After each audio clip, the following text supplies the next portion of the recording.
જય શ્રી કૃષ્ણ દર્શક મિત્રો, મારી યુટ્યુબ ચેનલ અમૃતવાણીમાં આપ સૌનું હાર્દિક સ્વાગત છે। આજે આપણે આ વિડીયોમાં એકાદશી નિમિત્તે સાંભળીશું ગીતાજીનો બીજો અધ્યાય સાંખ્ય યોગ અને તેના મહાત્મ્યની કથા।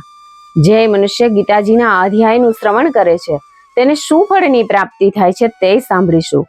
શ્રી કૃષ્ણના મુખેથી નીકળેલી વાણી એટલે ગીતાજી। તેને વેદ વ્યાસજીએ અલગ તારવીને આપણને ગીતાજીનો ગ્રંથ આપ્યો છે, જેને સાંભળવાથી આગલા અને પાછલા જન્મના પાપો બળીને નષ્ટ પામે છે અને અંતે મોક્ષ ગતિને પામે છે। અને જે મનુષ્ય ગીતાજીના અધ્યાયનું શ્રવણ કરે છે અને જીવનમાં ઉતારે છે તેને ધર્મ, અર્થ, કામ અને મોક્ષની પ્રાપ્તિ થાય છે। જો આપને મારો વિડીયો પસંદ આવે તો ચેનલને લાઈક, શેર અને સબસ્ક્રાઇબ કરો, જેથી નવા આવનારા વિડીયોના નોટિફિકેશન તમને મળતા રહે અને મારા વિડીયો આપ સુધી તુરંત પહોંચી શકે। અધ્યાય બીજો, સાંખ્ય યોગ, પૂર્વ ભૂમિકા। દુર્યોધને દ્રોણાચાર્યને બંને સેનાઓની વિગત જણાવી। દ્રોણાચાર્યે કંઈ પણ પ્રત્યુત્તર આપ્યો નહીં। દુઃખી થયેલા દુર્યોધનજીને રાજી કરવા પિતામહ ભીષ્મે શંખ વગાડ્યો। પાંડવોએ પણ શંખનાદ કર્યો। અર્જુનના કહેવાથી ભગવાન બંને સેનાઓની વચ્ચે રથ લાવ્યા। બંને સેનાઓમાં પોતાના જ સ્વજનો જોઈને અર્જુનનો કૌટુંબિક સ્નેહ જાગૃત થયો અને તે મોહની માયાજાળમાં સપડાયો। ફળ સ્વરૂપે અર્જુને યુદ્ધ કરવાની ના પાડી। ત્યારે શોકાગ્રસ્ત બનેલા અર્જુનને ભગવાન ઉપદેશ અને બોધ આપે છે। ભગવાને અર્જુનને શું કહ્યું તે સંવાદ સંજય ધૃતરાષ્ટ્રને સંભળાવે છે। અધ્યાય પ્રારંભ। સંજયે કહ્યું કે અશ્રુપૂર્ણ આંખોના કારણે જેમના નેત્રોની દ્રષ્ટિ અવરોધાઈ રહી છે અને જે કરુણા અને શોકગ્રસ્ત બનેલા છે તેવા અર્જુનને ભગવાન મધુસૂદને કહ્યું કે હે અર્જુન, આવા કુઅવસરે તારામાં આવી કાયરતા ક્યાંથી પ્રગટી? આવી દુર્બળતાનું શ્રેષ્ઠ પુરુષો સેવન કરતા નથી, વળી તે સ્વર્ગ આપનારી નથી અને યશ આપનારી નથી। હે પૃથાનંદન અર્જુન, આવી નપુંસકતા ગ્રહણ ન કર, કારણ કે તે તારા માટે યોગ્ય નથી। હે પરંતપ, હૃદયની આ દુર્બળતાનો ત્યાગ કરીને યુદ્ધ માટે તૈયાર થા। અર્જુને કહ્યું કે હે મધુસૂદન, હું રણભૂમિમાં ભીષ્મ અને દ્રોણ સામે બાણ યુદ્ધ શા માટે કરું? કારણ કે હે અરિસુદન, એ બંને પૂજનને યોગ્ય છે। ગુરુઓને મારીને લોહીથી ખરડાયેલ ધનની પ્રધાનતા વાળા ભોગો જ ભોગવવા તે કરતા મહાન ગુરુજનોને ન મારીને આ લોકમાં ભિક્ષા માગી ખાવી વધારે સારું છે। વળી અમને એ પણ ખબર નથી કે અમારે યુદ્ધ કરવું કે ન કરવું અને બંનેમાંથી કયું અત્યંત શ્રેષ્ઠ છે। વળી અમે તેઓને જીતીશું કે તેઓ અમને જીતશે? પણ જેમને હણીને અમે જીવવા નથી માંગતા તે જ ધૃતરાષ્ટ્રના સંબંધીઓ સામે છે। કાયરતાપૂર્ણ દોષથી તિરસ્કૃત સ્વભાવ વાળો અને ધર્મમાં મોહ પામેલા અંતઃકરણ વાળો હું આપને પૂછું છું કે જે મારા માટે સાચે જ કલ્યાણકારી હોય તે કહો। હું આપનો શિષ્ય છું, આપની શરણમાં આવેલા મને આપ માર્ગ બતાવો। આ પૃથ્વી પર ધન, ધાન્ય અને સમૃદ્ધિથી ભરપૂર રાજ્ય અને દેવોનું આધિપત્ય મળે તોય ઇન્દ્રિયોને શોષનારો મારો આ શોક ટળે તેવું મને લાગતું નથી। સંજય બોલ્યા કે હે શત્રુતાપન ધૃતરાષ્ટ્ર, આમ કહીને નિંદ્રા જીતનારો અર્જુન અંતર્યામી ગોવિંદને હું યુદ્ધ નહીં કરું એવું સ્પષ્ટપણે કહીને ચૂપ થઈ ગયો। હે ધૃતરાષ્ટ્ર, બંને સેનાઓના મધ્ય ભાગે શોકગ્રસ્ત બનેલા અર્જુન સામે હસતા હસતા ભગવાને ઋષિકેશ કહેવા માંડ્યા કે તે ન કરવા જેવો શોક કર્યો છે અને પાંડિત્ય ભર્યા વચનો કહી રહ્યો છે, પણ જેમના પ્રાણ ચાલ્યા ગયા છે તેમના માટે તેમજ જેમના પ્રાણ નીકળ્યા નથી તેમના માટે પંડિતો શોક કરતા જ નથી। કોઈ કાળે હું નહોતો અને તું પણ નહોતો તથા રાજાઓ પણ નહોતા એવું નથી, અને ભવિષ્યમાં હું અને તું રાજાઓ અર્થાત આપણે સર્વે અહીં નહીં હોઈએ એવું પણ નથી। દેહધારીઓનું આ માનવ શરીર જેમ બાળપણ, યુવાની અને વૃદ્ધાવસ્થા પ્રાપ્ત કરે છે તેમ તેને બીજા શરીરની પણ પ્રાપ્તિ થાય છે। ધીરજવાન તેમાં મોહ પામતો નથી। હે કુંતી નંદન, ઇન્દ્રિયોના વિષય તો અનુકૂળતા કે પ્રતિકૂળતા મુજબ સુખ દુઃખ આપનારા છે તેમજ આવાગમન કરનારા છે, વળી તે આ અનિત્ય છે। હે અર્જુન, તેમને તું સહન કર, કારણ કે સુખ દુઃખમાં સમાન ભાવ રાખનારા બુદ્ધિમાન મનુષ્યને આ વિષયો વ્યાકુળ કરી શકતા નથી અને તે જ અમર બનવા માટે સમર્થ બની જાય છે। અસતનો ભાવ વિદ્યમાન નથી અને સતનો અભાવ પણ વિદ્યમાન નથી। તત્વવેતા મહાપુરુષોએ બંનેના તત્વનો અનુભવ કર્યો જ છે। અવિનાશી તો તું તેને જાણ કે જેથી એ સંપૂર્ણ વિશ્વમાં વ્યાપ્ત છે। એ અવિનાશીનો વિનાશ કરી શકવા કોઈ સમર્થ નથી। અવિનાશી ન ઓળખનારા અને નિત્ય રહેનારા આત્માનો આ દેહ નાશવંત કહેવાયો છે. તેથી હે અર્જુન, તું યુદ્ધ કર. જે મનુષ્ય આ અવિનાશીને મારનારો માને છે અને જે એને મરેલા માને છે તે બંને એને જાણતા નથી, કારણ કે તે મારતોય નથી અને મરાતોય નથી. આ આત્મા ક્યારેય જન્મતો નથી અને મરતોય નથી, તેમજ તે સ્વયં સિદ્ધ નિર્વિકાર છે. આત્મા જન્મ રહિત, નિત્ય નિરંતર રહેનારો, શાશ્વત અને અનાદિ છે. શરીરનું મૃત્યુ થવા છતાંય તે મરાતો નથી. હે પૃથાનંદન, જે મનુષ્ય આ શરીરને અવિનાશી, નિત્ય, જન્મ રહિત અને અવ્યય જાણે છે તે કઈ રીતે કોને મારે અને કોને મરાવે? મનુષ્ય જેમ જૂના વસ્ત્રો ત્યાગી બીજા નવા કપડા ધારણ કરે છે, તેમ આત્મા જૂના દેહ છોડી બીજા નવા શરીર ગ્રહણ કરે છે. શસ્ત્રો એ આત્માને છેદી શકતા નથી, અગ્નિ એને બાળી શકતો નથી અને જળ એને ભીંજવી શકતું નથી, તેમજ વાયુ તેને સૂકવી શકતો નથી.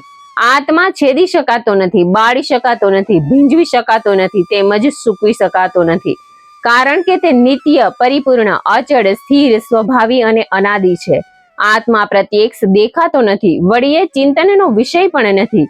તે નિર્વિકાર કહેવાય છે. તેને જાણીને શોક ન કરવો જોઈએ. હે મહાબાહો, તું જો આત્માને નિત્ય જન્મનારો કે નિત્ય મરનારો માને તોય તારે આ રીતે શોક ન કરવો જોઈએ. જે જન્મે છે તેનું મૃત્યુ થાય છે અને મરનારનો જન્મ અવશ્ય થશે. આ જન્મ મરણ રૂપી પરિવર્તનનું નિવારણ થઈ શકે તેમ નથી, તેથી તેનો તારે શોક ન કરવો જોઈએ. હે ભારત, બધા જ પ્રાણીઓ જન્મ પૂર્વે અપ્રગટ હતા અને મૃત્યુ પછી અપ્રગટ થઈ જાય છે. ફક્ત વચ્ચેના ગાળામાં જ પ્રગટ દેખાય છે. તેથી શોક કરવાની તો વાત જ શી? કોઈ આ આત્માને અજાયબીની જેમ જુએ છે અને તેવી જ રીતે બીજો કોઈ અજાયબીની જેમ તેનું વર્ણન કરે છે, તથા અન્ય કોઈ એને અજાયબીની જેમ સાંભળે છે અને સાંભળીને પણ કોઈ એને જાણી શકતું નથી. હે પાર્થ, આ સમબુદ્ધિ તારા માટે સાંખ્ય યોગમાં કહી છે. હવે તું તેને કર્મ યોગમાં સાંભળ. સમબુદ્ધિથી યુક્ત થયેલ તું કર્મ બંધનનો ત્યાગ કરીશ. મનુષ્ય લોકમાં સમબુદ્ધિ રૂપ ધર્મના આરંભનો નાશ નથી થતો તથા તેનું વિપરીત ફળ પણ નથી. આનું થોડુંક આચરણ જન્મ મરણના મહાભયથી મનુષ્યનું રક્ષણ કરે છે. હે પૃથાનંદન, જેઓ કામનાઓમાં તન્મય છે અને સ્વર્ગને જ શ્રેષ્ઠ માનીને વેદોમાં કહેલા સકામ કર્મોમાં આસક્ત રહીને આના કરતા કંઈ શ્રેષ્ઠ નથી એમ કહે છે, તેઓ અવિવેકી છે. આવા અજ્ઞાની જન્મરૂપી કર્મફળ આપનાર અને ભોગ તેમજ ઐશ્વર્ય પ્રાપ્તિ માટે કર્મકાંડની અનેક ક્રિયાઓનું વર્ણન કરનારી મિથ્યા મીઠી વાણી કહ્યા કરે છે. એ વાણીથી જેનું ચિત્ત મોહ પામીને ભોગોમાં અને ઐશ્વર્યમાં અત્યંત આસક્ત થઈ જાય છે, તેવા માનવોની પરમાત્મામાં એક નિશ્ચયવાળી બુદ્ધિ રહેતી નથી, અર્થાત પરમાત્મામાં સ્થિર થઈ શકતી નથી.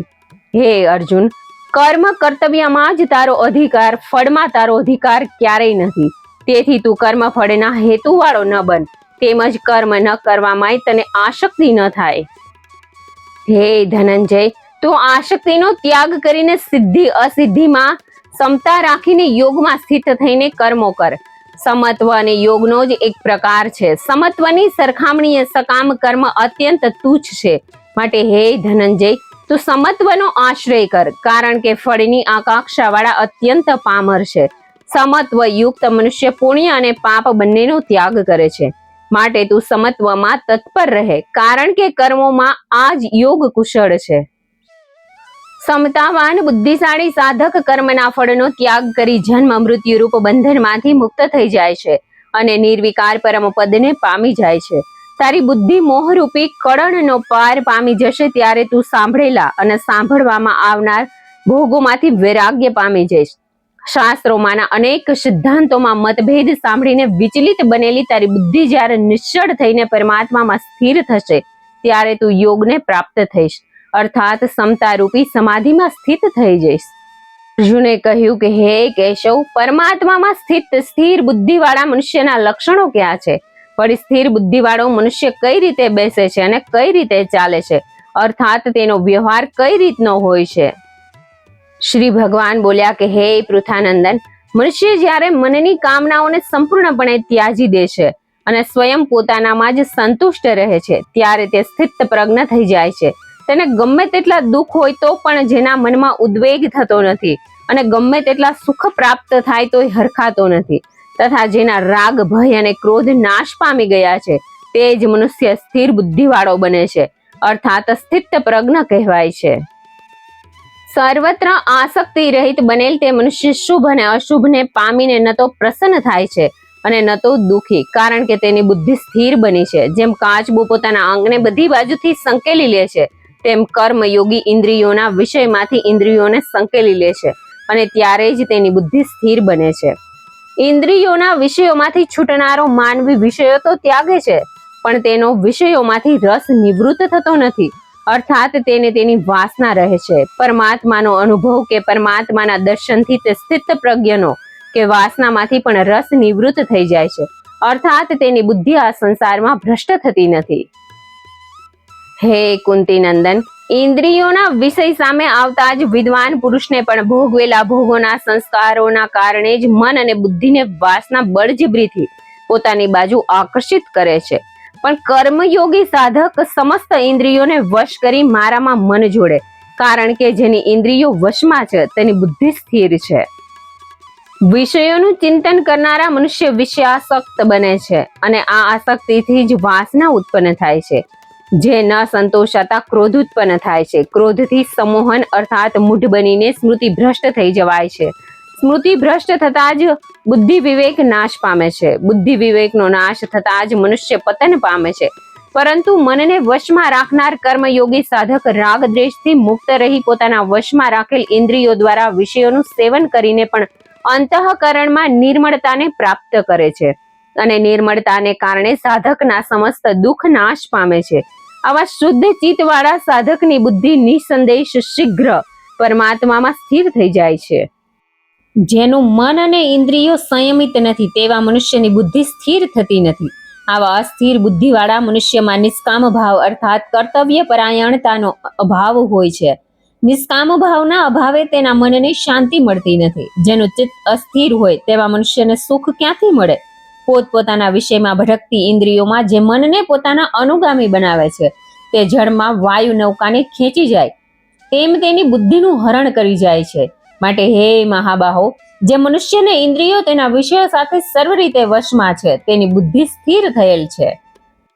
સમસ્ત પ્રાણીઓની જે રાત્રિ છે અર્થાત પરમાત્માથી જેવો વિમુખ છે તેમાં સંયમી મનુષ્યો જાગી જાય છે. અને જે પ્રાણીઓ જાગેલા છે અને ભોગ તથા સંગ્રહમાં મગ્ન છે તેઓ તત્વ જાણનાર મુનિની દ્રષ્ટિમાં રાત છે.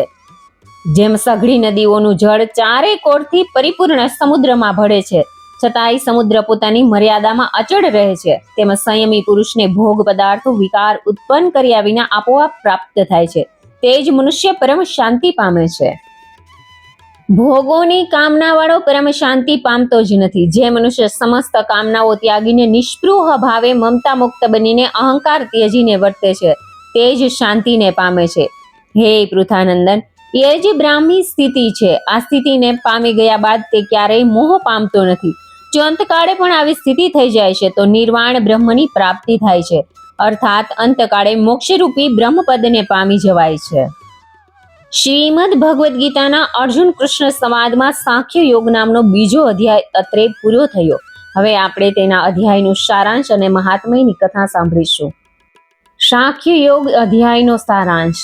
અશ્રુપૂર્ણ આંખવાળા અર્જુનને ભગવાન મધુસૂદન કહે છે કે હે અર્જુન, તને કટાણે આવો અયોગ્ય મોહ થયો છે. આવો મોહ તને કાયર બનાવશે અને આ કાયરતા તારી કીર્તિનો નાશ કરનાર બનશે. સુખ દુઃખમાં સમભાવે રહેનાર જ અમર તત્વ પ્રાપ્ત કરે છે. સમતા રાખનાર જ મોક્ષ અધિકારી બને છે. જેનાથી જગત વ્યાપેલું છે તે જ અવિનાશી સત છે. શરીર નાશવંત છે.